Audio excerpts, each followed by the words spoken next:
ધોળીધધા dam તરફ જતી નર્મદા કેનાલની સફાઈ કામગીરીને લઈને ભારે વિવાદ સર્જાયો છે।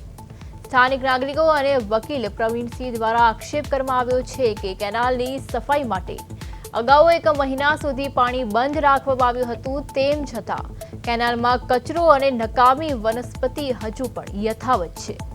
આ કામગીરીમાં કોન્ટ્રાક્ટર અને નર્મદા વિભાગની મિલીભગતથી મોટો ભ્રષ્ટાચાર થયો હોવાના આક્ષેપો થઈ રહ્યા છે। કેનાલનું પાણી ફિલ્ટર થયા વિના જ વિતરણ કરવામાં આવતું હોવાથી સ્થાનિક રહીશોના આરોગ્ય પર મોટું જોખમ તોડાઈ રહ્યું છે। આ દૂષિત પાણીના કારણે વિસ્તારમાં રોગચાળો ફેલાવાની ભીતિ સેવાઈ રહી છે। આ પરિસ્થિતિને ધ્યાનમાં રાખીને વકીલ પ્રવીણસિંહ અને તેમની ટીમે તંત્રની કામગીરી સામે વિરોધ નોંધાવવા માટે પ્રતીક ઉપવાસ શરૂ કર્યા છે। આંદોલનકારીઓએ ચીમકી ઉચ્ચારી છે કે જો આ મામલે જવાબદાર અધિકારીઓ અને કોન્ટ્રાક્ટર સામે યોગ્ય તપાસ કરી કાયદેસરની કાર્યવાહી નહીં થાય તો આવનારા દિવસોમાં ગાંધી ચિંધ્યા માર્ગે ઉગ્ર આંદોલન કરવામાં આવશે।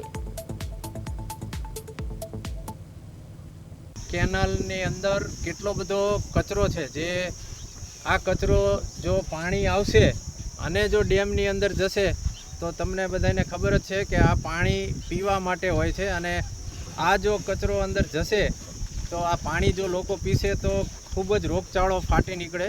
એટલે પ્રવીણસિંહ ઝાલા અને અમારા પ્રતિકભાઈ બંને આ એક જેહાદ ઉપાડી અને અમે બધા જ એમની સાથે છીએ અને એમને સપોર્ટ કરીએ। તમે અત્યારે જોઈ શકો છો કેનાલમાં કચરાના એટલા બધા ઢગલા પડેલા છે કે કલ્પના ન થાય। એ ઢગલાની અગાઉ સામે કેનાલ તોડવામાં આવી હતી અને એ ઢગલા ભેગા કરીને એમને મૂકીને કેનાલની જે તોડવામાં આવી હતી એને રિપેર કરી નાખી। હવે જે અંદર ઢગલા પડેલા છે ને બહાર કાઢવાનો કચરો કાઢવામાં નથી આવ્યો।